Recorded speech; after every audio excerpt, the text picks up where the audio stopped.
Sir आज आपली जी पत्रकार परिषद आयोजित केली, काय नेमकं कारण होतं आज पत्रकार परिषद आयोजित करण्याचं? माननीय सर्वोच्च न्यायालयाने जो क्रीमी लेअर आणि उपवर्गीकरण म्हणजे सब क्लासिफिकेशन विद इन कास्ट हा जो निर्णय दिलेला आहे त्यासाठी त्यांनी कोणताही आर्थिक, सामाजिक किंवा शैक्षणिक डेटा गोळा केला नव्हता. हे बाब सर्वोच्च न्यायालयाच्या निदर्शनास आणून दिल्यावरही त्यांनी मागासवर्गीयांना क्रीमी लेअर लागू करण्यात येऊ शकते. तसेच उपवर्गीकरण म्हणजे अनुसूचित जातीच्या उदाहरणार्थ जर जितक्या जाती आहेत त्या ज्या जातीला फायदा मिळाला नाही त्या जातीमध्ये वर्गीकरणाद्वारे त्यांना अबकड करता येते अशी त्यांनी निर्णय दिला. हा निर्णय कोणत्याही प्रकारच्या डेटावर नसल्यामुळे तो आम्हाला मान्य नाही आणि याची गरजसुद्धा नाही असे आम्हाला वाटते. आणि त्यासाठी जे आदरणीय जस्टिस बेला त्रिवेदीजी यांनी लिहिलेलं आहे त्याच जजमेंटमध्ये की हे बाब सर्वोच्च न्यायालयाच्या कक्षेत येत नाही, त्याचाही सर्वोच्च न्यायालयाने विचार करावा. आणि यासाठी ज्या जातींवर आणि जमातींवर देशात प्रतिकूल परिणाम होणार आहेत या निर्णयामुळे त्या निर्णयासाठी आम्ही त्यासाठी आम्ही एक तर आंदोलन करणार आणि त्यानंतर या ज्या सर्वोच्च न्यायालयाच्या निर्णयात विरुद्ध जनजागरण करून आंदोलन उभे करणार. कारण सर्वोच्च न्यायालयात पेक्षा आम्हाला जनतेचं न्यायालय मोठं वाटतं. कारण सर जजमेंट यायला वेळ झालेली आहे, कारण समाज जागृत नाही असं तुम्हाला वाटतं का? कारण तुमचे जे मिटिंग चालू आहे अद्यापही उशीर झालेला आहे प्रकरणामध्ये. तुम्हाला उशीर झाल्याचे मी मान्य करतो. आणि दुसरी गोष्ट की 565 पानाचा हा निर्णय होता आणि तो निर्णय समजायलाच बऱ्याच इंटेलेक्च्युअल्सला खूप उशीर लागला आणि त्याचा अन्वयार्थ काढण्याचा उशीर झाला. आणि ही एक प्रक्रिया अंतर्गतची बाब आहे, त्याच्यानं काही फार मोठा परिणाम होत नाही.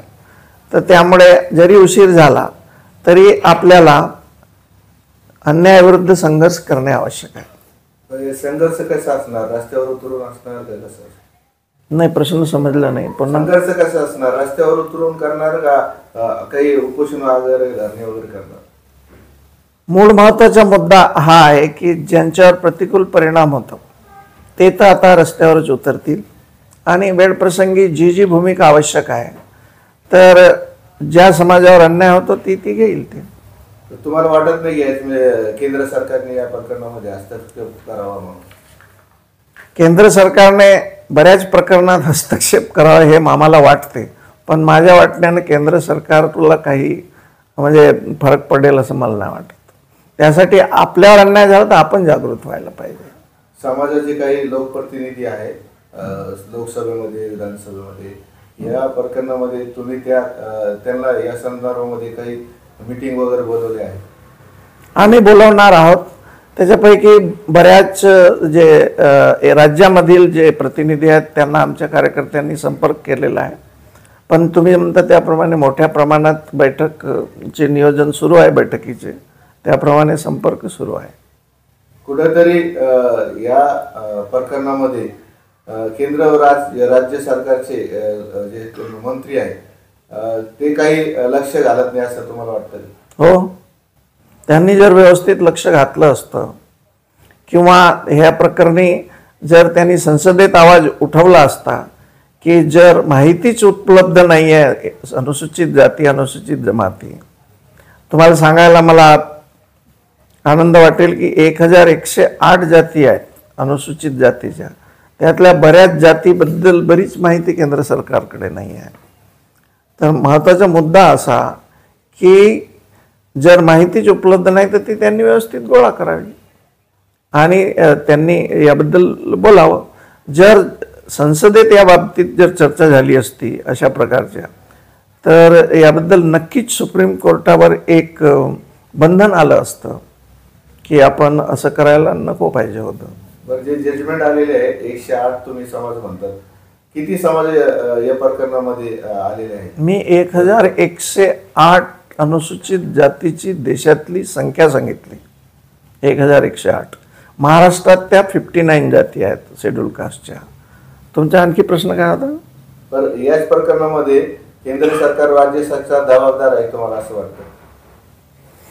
बऱ्याच गोष्टीसाठी केंद्र सरकार आणि राज्य सरकार, जसं आता महाराष्ट्रात आरक्षण कायदा लागू झाला आणि त्यानंतर गेले 1 ते 1.5 वर्ष सर्वोच्च न्यायालयात त्याची हिअरिंग पेंडिंग आहे आणि जवळपास 4 लाख कर्मचारी आणि अधिकाऱ्यावर परिणाम होणार आहे.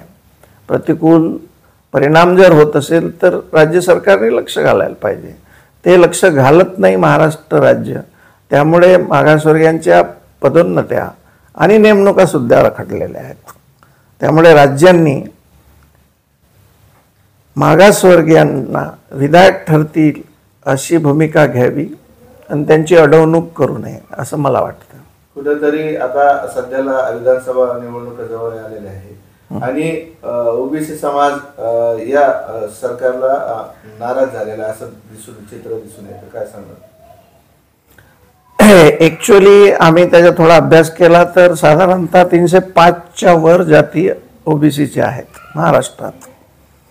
मंडल आयोगाप्रमाणे त्यांना 52% आरक्षण मिळालेलं आहे, पण महाराष्ट्रात त्यांना 19%च आरक्षण मिळालेलं आहे.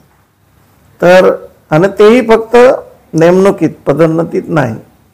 तर जर ओबीसी समाज आरक्षण म्हणजे जर हे असेल, नाराज असेल राजकीय दृष्ट्या, तर त्यांनी एक नक्की भूमिका घ्यावी की ओबीसीच्या हिताची रक्षा करणाऱ्या राजकीय पक्षाला आम्ही पाठिंबा देऊ आणि जे असमानता किंवा समरसता राबवतात त्यांना पाठिंबा देणार नाही, अशा प्रकारची भूमिका त्यांनी राबवायला पाहिजे. त्याहीपेक्षा मला हा महत्त्वाचा मुद्दा वाटतो की 305 पेक्षा जास्त जाती आहेत तर त्यांना फक्त 19% आरक्षण हे कुठल्या नियमानं दिले गेले त्याचे आकलन होत नाही आणि हा प्रश्न सरकारला ओबीसी समाजाने विचारावा.